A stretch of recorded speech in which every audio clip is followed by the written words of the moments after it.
tamed the sun, and I plunged my feet into the sand. Hi, this is Piotr from Riverside, and you are watching Morow.com. One day just you and I will find the bridge to the Neverland. So the album is about making a really big decision in your life. This kind of decision which is changing your life from everything what you were doing until now.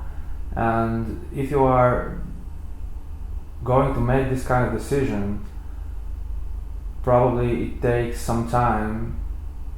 These kind of decisions they are not really spontaneous, so you need sometimes think about that a lot. And let's say that every time when you are making a decision, you have these things which makes you to make a decision, and those things against this decision. So let's say the love, it is the things which are following you to make a step, and the fear, it is like what you are afraid of about not making a decision.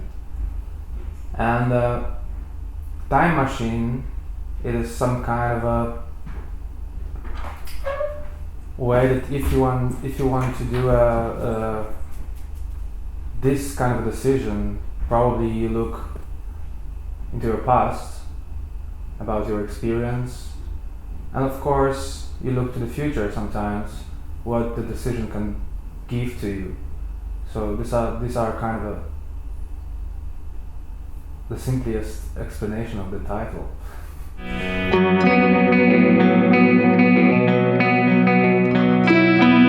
Hey, you know, when I was saying about the explaining the title, actually it everything is there when there is a moment when you need to make a big decision in your life, and it means that you lost, that you are confused, that you lost, that you don't know what to do.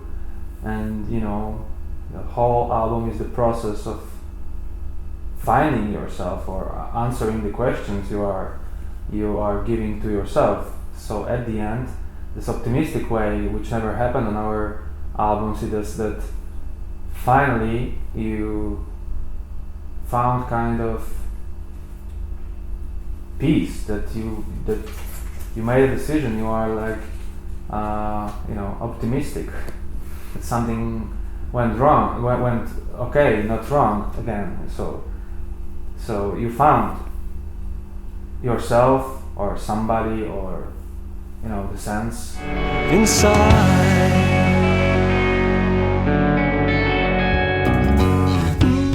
I don't think the change is so drastic.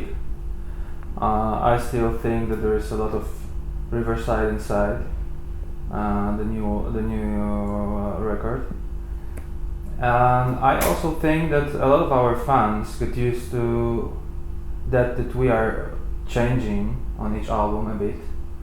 So it is not like we've been recording the 5 previous albums in the same way, and the 6th one is totally different from them. Actually, each our album is different a bit. For sure, this album is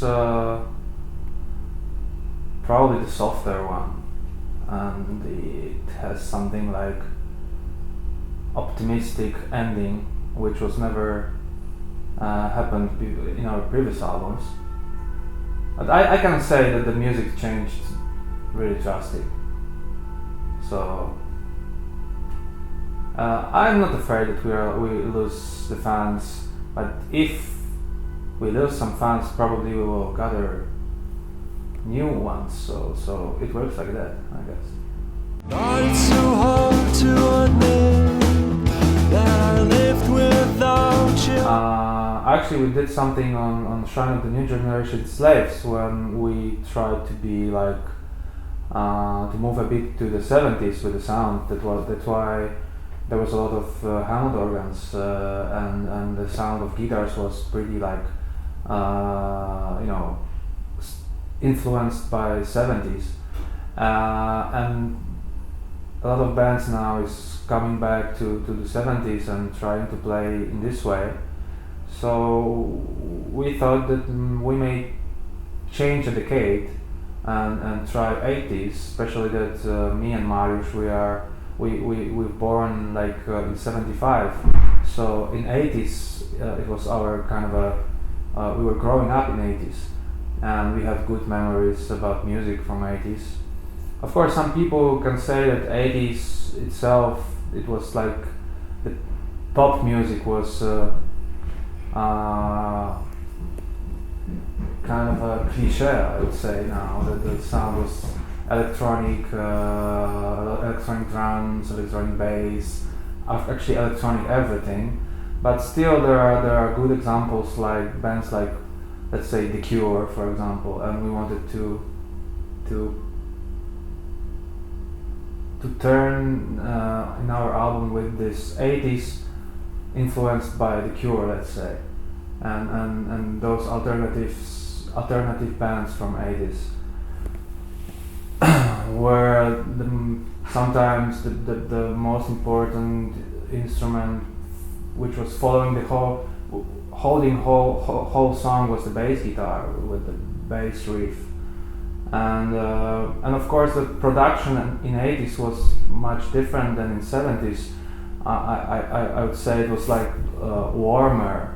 It wasn't screaming like production from 70s. Was like like a. Yeah, I think that our new album is probably has the best production we ever did with in our career until now. So, and actually we got, I would say, like 90-95% what we actually wanted to have on this album, which is really good, and we are happy about that. And a lot of reviews is saying that the album is recorded really well, and the production is really great. So I think we did what we wanted to have.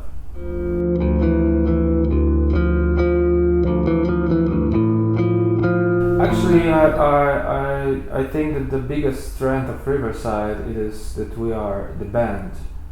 That there's, of course, besides Mariusz, which is the main brain of the band, and on this album he was the main composer, and of course he, since the beginning, is a lyric writer on all Riverside albums.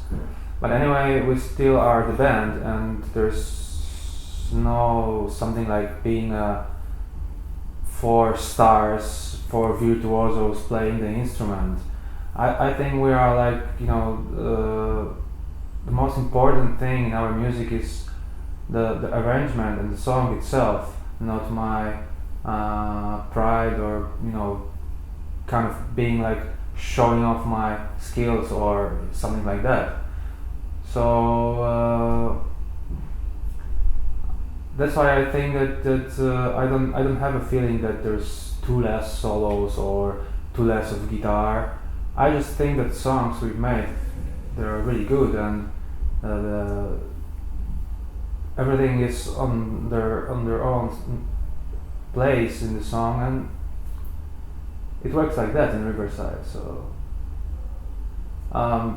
still, I think that this album is more guitar album than the previous one. Even the previous one was heavier, but one of the main instruments on the songs was Hammond organs, and probably you've noticed that there's not a lot of keyboards on this new album.